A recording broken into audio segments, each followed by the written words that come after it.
Esta clase es la continuación de la semana pasada que estábamos hablando sobre las enfermedades, como es una de ellas la amebiasis.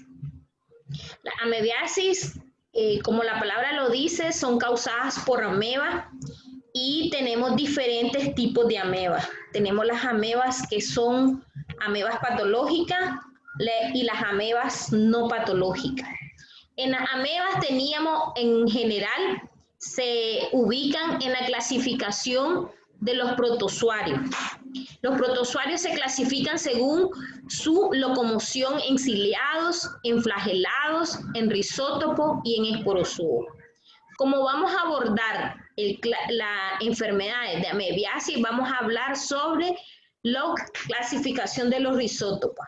Dijimos que las amebas tienen dos fases evolutivas, el quiste y el trofozoito. También habíamos hablado un poco de la historia y que tenemos algo similar entre una patológica y una no patológica. En las patológicas son obviamente las que causan síntomas y las no patológicas son las que pueden estar en nuestro organismo sin causar ningún tipo de síntomas. En esta semana, además de concluir con el tema de las amebas, también vamos a entrar en temas sobre los flagelados, que también es una clasificación de los protozoarios y que vamos a estudiar dónde están las Giardia, las tricomonas vaginales, las Chilomastis meniles. Recordemos que en las amebas, ellas presentan una patogenia y que va a depender de la interacción entre la virulencia del parásito y la defensa del huésped. Este tipo de amebiasis nos puede llevar a diversas complicaciones. Yo les puse en esta semana la tarea de que tenían que leer el capítulo de la unidad 2, donde salen todo lo que se refiere a las enfermedades por ameba. Y vemos que ahí tienen un sinnúmero de complicaciones. En el foro lo que van a hacer es un breve comentario, van a enumerar las complicaciones y el día miércoles vamos a discutir estas complicaciones que hoy les voy a hacer referencia en este tema. Existen diferentes mecanismos patológicos de las amebas para causarle daño al organismo. Primero, que el contacto físico de los trofozoitos con las células de la mucosa van a tener una acción de una lectina que se adhiere en la mucosa, ¿verdad? Con gran afinidad por la galactosa, la cual es abundante en las células del colon, por lo que ocurre una adhesión mayor de la ameba con la mucosa y penetra en la pared y se puede crear un absceso, como se observa en esta imagen. También pueden acumularse en apéndice, que es como un túbulo que está vacío y se puede rellenar de los diferentes tipos de ameba y puede causarle una inflamación y lo puede llevar hasta una apendicitis que termina en una acción quirúrgica, o sea, una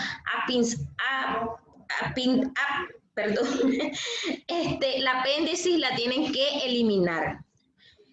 También vemos, ¿verdad?, que las no patológicas, las amebas no patológicas pueden asociarse a las amebas patológicas y pueden también causar daño. Hay procesos inflamatorios en la mucosa, ¿verdad? Y la colonización de estas amebas pueden provocar diferentes sintomatologías. En principio puede causar un dolor abdominal, flatulencia. Doctora, disculpe. Dígame. Dígame, Héctor. ¿Qué pasó? ¿No me escuchan? No, sí le escucho. escuchamos, doctora. Lo que pasa es que hay compañeros que están esperando que le dé el permiso para ingresar a la clase. Ok, discúlpenme. Vamos a ver. Ya les lo admito. Lo que pasa es que me gusta, estoy en la clase y se me va. Listo. Entonces, lo que tenemos que tomar en cuenta es los diferentes sintomatologías. Cuando nosotros tenemos una sintomatología como las que observamos aquí en pantalla, dolor abdominal, flatulencia, tenesmo, vómitos, náusea, anorexia, pérdida de peso. Estos son síntomas de presencia de amebas, ya sea patológica y no patológica. El problema es que si no hay sintomatología y nosotros nos hiciéramos un examen de ese y en el examen de ese no refleja o refleja un tipo de ameba no patológica, en ese momento quiere decir que el paciente le está causando daño a esa no patológica porque está acompañada de una patológica. Pero además de eso, ¿verdad? Esto normalmente puede ocurrir en un paciente sano, pero cuando hay presencia de amebas va a aumentar ese ritmo de sintomatología. ¿Qué hace nuestro cuerpo? Doctora, ¿sí? Una consulta. Yo estaba leyendo en el capítulo que nos mandó a leer del libro, ¿sí? De que al menos el 90% de la amebiasis son asintomáticas, pero quiere decir que una persona asintomática podría estar cursando también con una amebiasis que sí sea patológica al mismo tiempo de tener la sintomática. Sí, la literatura dice que una ameba patológica siempre va a ir acompañada de una no patológica. Entonces, si nosotros nos hacemos un examen de ese y me sale una Escherichia coli, por decir algo, no quiere decir que en ese momento no tengan ameba, porque esa no es patológica, pero el paciente tiene que tener presencia de sintomatología. Lo que quiero decir es esto, que si hay sintomatología y me hago un examen, independientemente del tipo de ameba que me aparezca en el resultado, yo la voy a considerar como una amebiasis. Si a mí yo no tengo ninguna sintomatología y a mí me aparece una ameba en una muestra de ese, entonces yo no tengo por qué darle tratamiento al paciente. Se le va a dar tratamiento al paciente cuando tenga sintomatología, aunque el paciente tenga, si le aparece la ameba y no tiene sintomatología, no se le da tratamiento. Pero si el paciente tiene las sintomatologías que mencioné anteriormente, dolores abdominales, flatulencia, urgencia de ir al baño y mucosidad en la S, entonces nosotros estamos sospechando de una amebiasis. Le hacemos el examen general de S y me aparece Entamoeba coli o un blastocito homini, que son no patológicos. Entonces yo tengo que considerar a ese paciente como una amebiasis. Doctora, disculpe. Sí. Yo leí en el libro y eso decía lo que te está explicando, pero decía algo como que sí se debe tratar como que fuera patológica. Sí, Se va a iniciar el tratamiento. ¿Me escucha bien? Sí. Mire, si el paciente no tiene ninguna sintomatología y usted le hace un examen y le aparece una no patológica, no es necesario el tratamiento. Sin embargo, usted le puede dar una profilaxis. En vez de dar el tratamiento completo de 7 días, de 5 días, usted le va a dar una profilaxis de única dosis. Correcto, que con metronidazol o trinidazol como segunda opción. Pero decía de que estos pacientes deben de ser manejados como que fuera patológico porque están poniendo en predisposición a los pacientes sanos.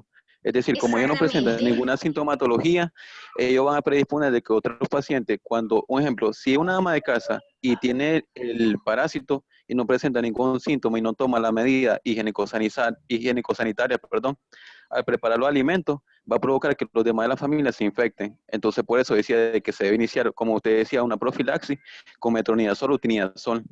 Y puede ser para toda la familia. Ahora, como les repito, el hecho que salga no patológica no significa que no tenga una patológica. Siempre las patológicas van acompañadas de una no patológica. Siempre y cuando el paciente tenga sintomatología, usted le da el tratamiento. Si no, solo va a ser una profilaxis para mejorar la parasitosis del momento, o sea, la intensidad parasitaria.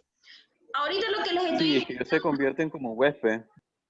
Sí, prácticamente nosotros somos un huésped de las amebas. Mire, ahorita lo que les estoy explicando es qué es lo que hace mi organismo ante la presencia de este tipo de ameba, específicamente las histolíticas, ¿verdad? Que son las patológicas.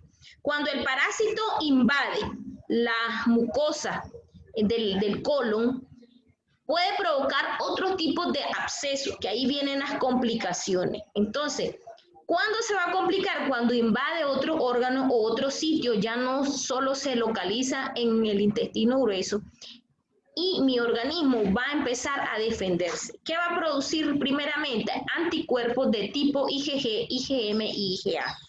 Esta inmunidad celular va a participar en defensa con todas las amebas, y cuando se encuentra deprimido por otras causas el paciente, ¿verdad? Como desnutrición o algún VIH positivo, va a favorecer la invasión amebiana a otro sitio. Entonces, el paciente que es inmunodeprimido le va a favorecer cualquier tipo de enfermedad, y en este caso las amebas se van a desarrollar con mayor frecuencia la sintomatología, por lo que tenemos que tener presente ese dato, ¿verdad? Si el paciente que tiene una enfermedad de base debe estar libre tanto de cualquier otra enfermedad como específicamente del tipo de parásito que lo puede afectar, en este caso la ameba.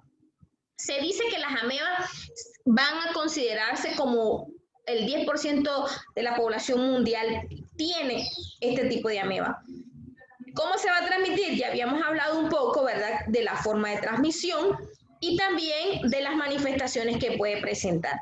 Pero no me quiero detener aquí porque el otro día nosotros ya habíamos tomado en cuenta esto, ¿verdad? Que teníamos una amebiasis asintomática y una amebiasis intestinal. Ya les dije la diferencia, ¿verdad? Obviamente la asintomática no tiene ningún tipo de manifestaciones clínicas, en cambio la intestinal o la que está desarrollando puede ser de forma crónica o forma aguda. Cuando es crónica es que me dio una sintomatología, no le puse atención y mi cuerpo reaccionó en defensa contra ese tipo de ameba y me recupero. Y luego vuelvo a padecer tal vez en un año, en 6 meses, porque las amebas se están produciendo o me estoy reinfectando. Cuando es aguda es cuando yo descubro que en el momento que me siento mal me hice el examen y me dan tratamiento. En cambio, las crónicas las dejamos desapercibidas.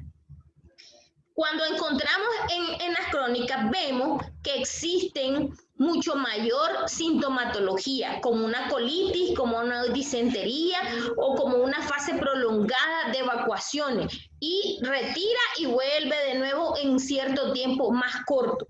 Cuando hablamos de disentería, estoy hablando de que en las heces fecales tenemos sangre, moco con sangre. Y también puede tener pujo el paciente, que se le dice o se le conoce comúnmente, ¿verdad? Pero es un tenesmo, dolor general, náusea. También vamos a tener exceso de flatulencia. Y al examen físico, al palparle, ¿verdad?, el marco cólico, hay dolor tipo de espasmo. Y cuando el dedito se escucha un sonido. Eso es el típico de que hay cólico en el abdomen. Las amebiasis agudas, ¿verdad?, pueden transcurrir con una colitis fulminante, ¿verdad?, y hasta llegar a complicaciones. Pueden haber perforaciones de intestino, pueden haber desnutrición en el paciente y pueden invadir otro órgano. Cuando se vuelve crónica, también podemos tener algo que se llama ameboma, que es como que forman un quiste en la mucosa. Un tumor, decían. ¿Cómo? Un tumor, decía en el libro. Sí, es un tumor. Lo que pasa es que no podemos decir, casi siempre si decimos un tumor y usted le dice al paciente, usted tiene un tumor, entonces el paciente dice, ya tengo cáncer. Y tumor, ustedes saben que es el aumento de tejido anormal de cualquier tipo de mucosa o músculo. No precisamente es un cáncer. Luego tenemos, ¿verdad?, que para el tratamiento, como lo había dicho Héctor, podemos utilizar, dependiendo de lo que nosotros encontremos en el examen general de heces, si es trofozoito o tenemos quiste. Dice que, por ejemplo, ¿verdad?, nosotros podemos utilizar la metronidazol y también podemos utilizar la tinidazol, pero también tenemos otros como la secnidazol, la ornidazol y la metronidazol.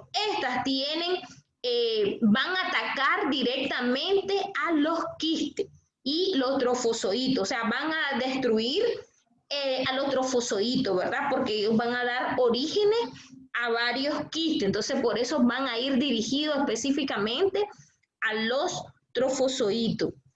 También podemos... ¿Diga? En el caso del albendazol, ¿qué es lo que destruye?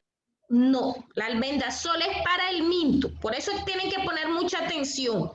Las amebas que son trofozoitos, que están en la clasificación de los trofozoitos, según la clasificación de locomoción, son risótopos, porque tienen los pseudópodos para movilizarse en la periferia o en la membrana celular. Entonces, estos son protozoarios. Los protozoarios vamos a utilizar cenidazol, tinidazol, ornidazol y metronidazol.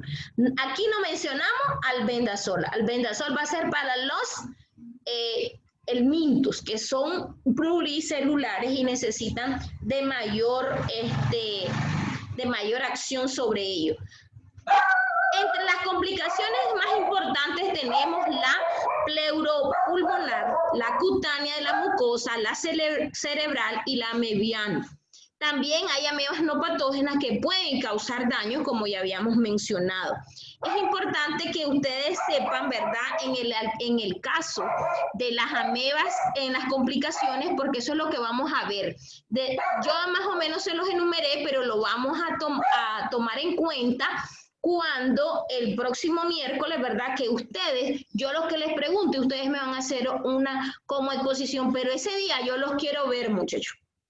Por favor, me activan la cámara para que yo los mire y que estén allí. Y esto va a tener puntaje. Entre otras amebas, solo las vamos a ir mencionando, porque la mayoría de ellas se consideran no patógenas. Como por ejemplo tenemos la entamoeba coli, la endolimax nana, que estas son las que tenemos aquí, la iodamoeba bushli, la entamoeba gingivalis. Si vemos la entamoeba coli y la endolimax nana, dice que tienen la prevalencia en zonas aproximadamente el 40% son parásitos del colon. Esa es como su localización donde las podemos encontrar.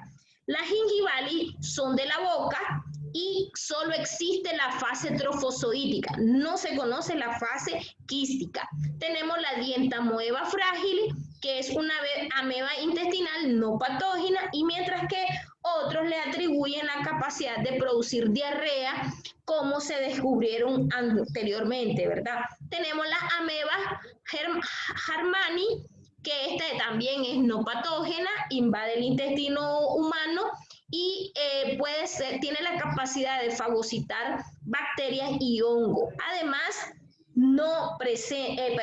los trofozoitos no presentan, dice, glóbulos rojos, o sea, no consume este tipo de glóbulos rojos como en el caso de las histolíticas.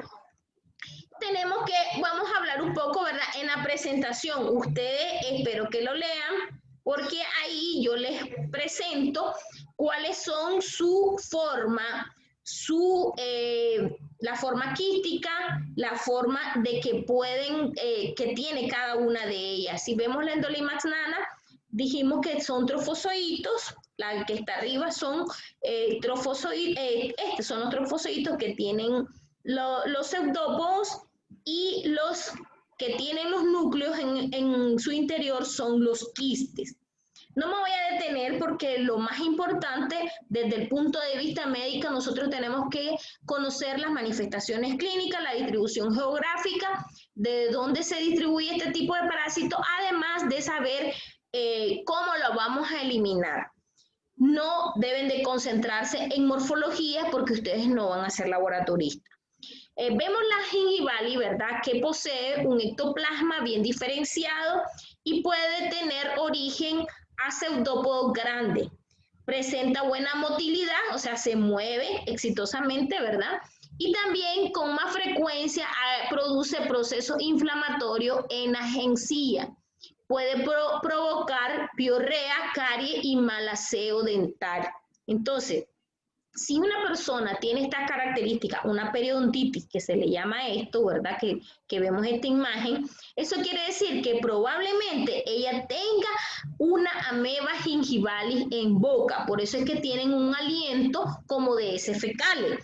porque ellas producen esa toxina que les provoca el mal aliento a las personas.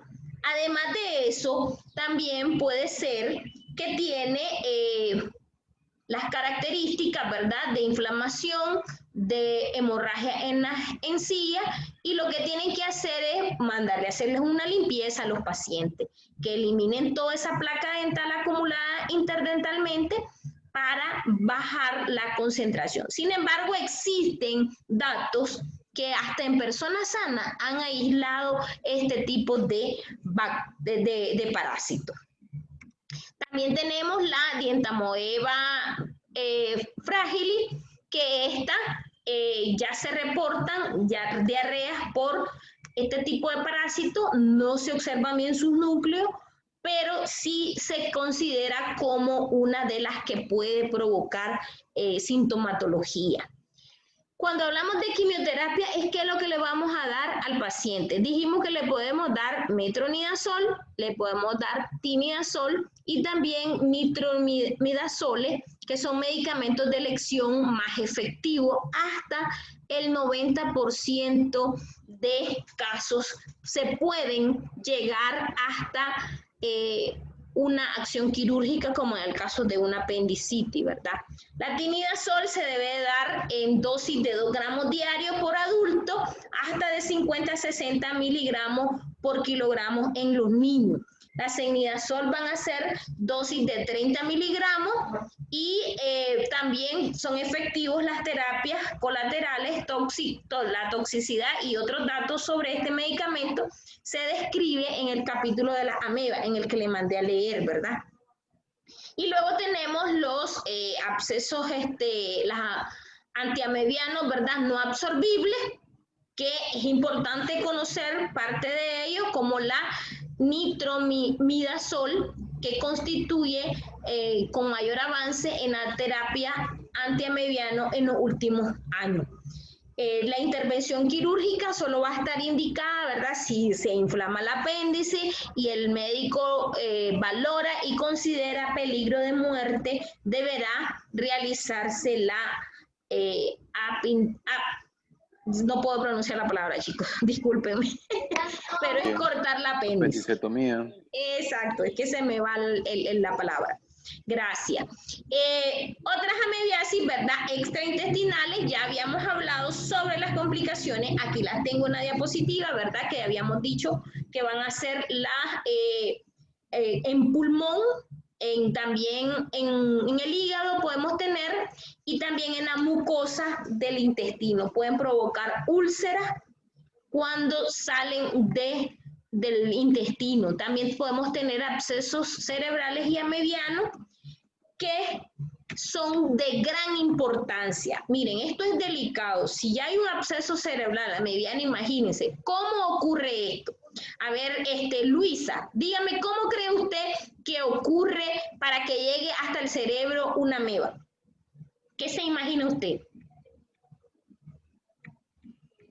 A ver, Luisa, ¿solo estamos conectados por cumplir la asistencia o vamos a participar? ¿Qué me dice Luisa? A ver, Luisa. Hoy Michael no se conectó. A ver, vamos a empezar a preguntar. Tengo 18 participantes. A ver, Justin. Dígame.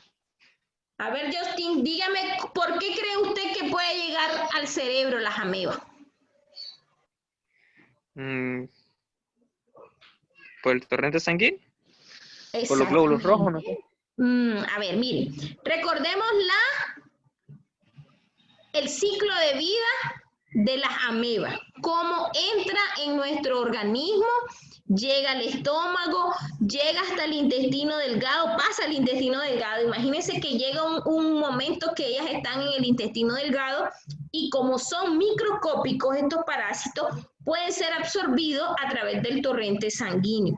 Y dependiendo de la intensidad parasitaria, pueden llegar al hígado, al pulmón, al cerebro, a través del sistema circulatorio. Si observan en esta imagen, aquí tenemos que pequeñas cantidades se absorben en el intestino grueso, que ese es su hábitat final de la ameba.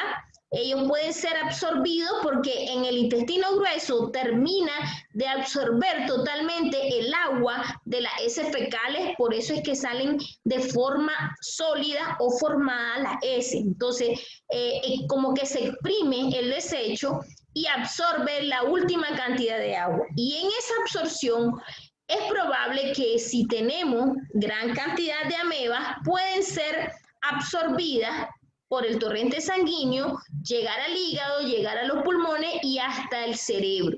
Y si nosotros dejamos pasar un ataque de ameba y no lo pasamos desapercibido, de tanto convertirse de forma crónica, puede llegar a resultar una complicación amebiana. ¿Alguna pregunta, muchachos, que tengamos hasta el momento para entrar en tema sobre los flagelados? A ver, David.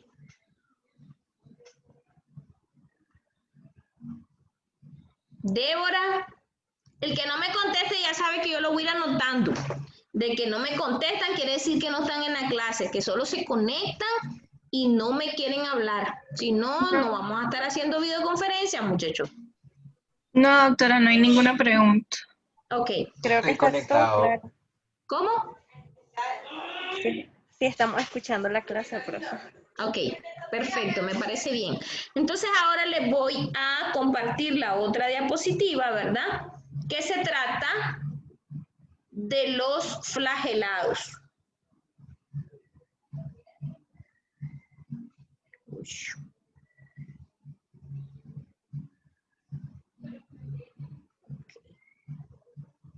Listo.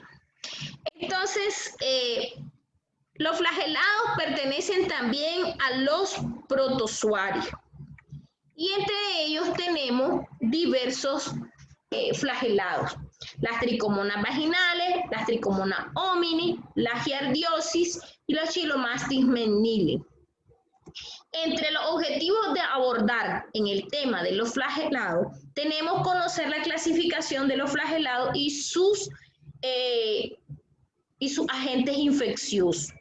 También vamos a identificar algunas características clínicas y patológicas de cada agente parasitario y vamos a aprender la base clínica, diagnóstica y terapéutica de los flagelados. En este caso tenemos, ¿verdad? Ya les dije que vamos a abordar 4 especies. Primero las tricomonas vaginales y tenemos una generalidad sobre ellas, que estos son parásitos que fueron descritos por primera vez en 1836 por el francés Danne, quien le encontró en las secreciones vaginales y uretrales algo que tenía movimiento y los pudo observar y describir morfológicamente. Tienen una forma de pera, es ligeramente grande, ¿verdad? Como un glóbulo rojo, puede medir de 9 a 7 milímetros y tiene 5 flagelos. Además, también pueden tener proyecciones opuestas de 4 flagelos, donde se utiliza para fijación en las mucosas de la vagina, propiamente dicho.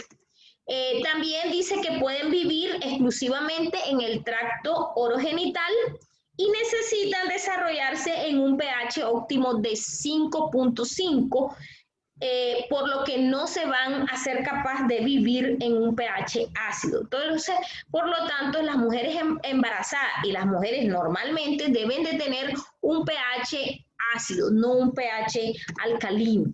Vemos que en su ciclo de vida se pueden transmitir a través de contactos sexuales y pueden causar diferentes tipos de patologías. Tenemos una acción tóxica, provoca alergia, ¿verdad? Alteraciones de la mucosa, en las células de la mucosa, y tienen un periodo de incubación aproximadamente de 5 a 25 días, donde puede provocar características clínicas como leucorrea, prurito vulvar, ardor vaginal, y aparecen algunas petequias. También se dice que en los hombres, si tienen este tipo de parásito, le puede provocar una uretritis, que significa una inflamación en la uretra. También no se encuentra, ¿verdad?, en condiciones la diferencia entre la mujer que puede padecer la enfermedad y un hombre que no la padece, porque el hombre actúa como un reservorio nada más, o bien es asintomático los varones.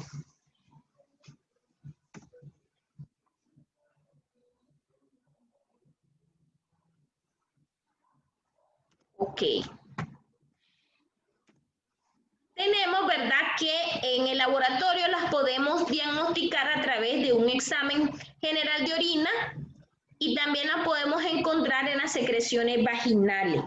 Se deben de buscar trofozoitos en el sedimento urinario y aunque no se reporten la cantidad, con solo que le reporten se encontraron tricomonas vaginales, es causa de un parásito y se le debe aplicar tratamiento. El tratamiento adecuado debe ser a través de metronidazol, porque les decía que para los trofozoitos, para los protozoarios se utiliza el medicamento de elección, el metronidazol, ya sea que se lo apliquen en forma de óvulo o sea tomado. En ese caso, tenemos la giardiosis, ¿verdad? Que este tema de giardiosis lo vamos a ver un poco más profundo el próximo miércoles, para que vamos a tocar las complicaciones. Cada uno de ustedes van a hacer su exposición según lo que yo les esté pidiendo y vamos a entrar en temas de la giardiosis, que es muy importante, ya que son causantes del síndrome de la mala absorción en los niños y pueden presentarse de forma sintomática en los adultos. A ver, segundo, tarde se me juntó la clase, ¿verdad? Entonces, nos quedan pocos minutos, ¿verdad?, para cerrar esta clase, porque quiero que vayamos aprendiendo poco a poco y no nos saturemos. Quiero que lean todo el capítulo y se centren en las complicaciones sobre las amebas. Y el próximo día vamos a terminar de ver lo que es la giardiosis, que es una enfermedad causada por Giardia lamblia, así se llama el parásito, y quiero que sepan que este tipo de parásito tiene dos fases evolutivas, que son los quistes y los trofozoitos. Los trofozoitos tienen una forma de pera, tienen como una carita sonriente, y los quistes tienen, en el interior de ellos, tienen algo que se llaman axonemas, que son los flagelos que van a salir al exterior o en la capa superficial de los trofozoitos. Su reproducción puede ser a través de fusión binaria y se reproduce tan rápido como puede, ¿verdad?, para formar millones de parásitos. Este tiene una distribución mundial, siendo su prevalencia en lugares tropicales, que es la más común, y a nivel nacional alcanza en Nicaragua el 15% de la frecuencia de parasitosis, ya sea a la orilla de las costas de los ríos, de los lagos y también en las partes de la sierra, en lugares montañosos húmedos. En el país se desarrollan diferentes tipos de clima y existe la prevalencia mayor en los grupos de familias y guardería. Este blastocito está como aquí de metido, ¿verdad?, porque le corresponde a los protozoarios de risótopo, pero ahí le vamos a, que me quedó esta diapositiva ahí, no le correspondía. Y las Giardia lamblia tienen un ciclo de vida, ¿verdad?, deben de adherirse a la mucosa del intestino una vez que son consumidos a través de los alimentos, hasta llegar al intestino produciendo una deshidratación.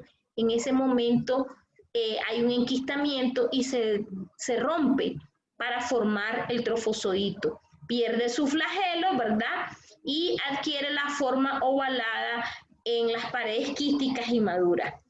Luego estos quistes van a ser expulsados a través de las heces fecales y va a provocar diversas patologías. Principalmente, ¿verdad?, por la acción mecánica, se adhieren a la mucosa y se fijan en el epitelio intestinal, que le provoca ruptura y absorción, alteración de las microvellosidades, por lo que hace que el paciente no pueda absorber adecuadamente los nutrientes porque la mucosa del intestino delgado va a estar totalmente destruida en sus células. Influye también bastante el sistema inmunitario, ¿verdad? Él provoca diferentes alteraciones clínicas como el ritmo de la defecación, provoca una duodenitis, provoca náusea, flatulencia, diarrea, epigastralgia y también en casos severos, ¿verdad? Puede tener, las heces pueden ser abundantes, líquidas y malolientas. En casos crónicos, la mala absorción va a provocar desnutrición en los niños con baja o pérdida del peso y retraso en el crecimiento. Su diagnóstico, como todas las pruebas para el laboratorio, se le hace un examen general de heces. Hoy en día existen algunos métodos ELISA y el cuadro clínico ya habíamos mencionado que puede presentar vómito, prurito, que requiere de terapia para su eliminación. Luego tenemos la chilomastis venilis, que el próximo día la vamos a terminar de abordar, muchachos. Creo que por hoy hasta ahí vamos a finalizar con la clase, ¿verdad? Cualquier cosa, quiero que lean. El próximo día yo les voy a preguntar para que nos miremos el próximo miércoles.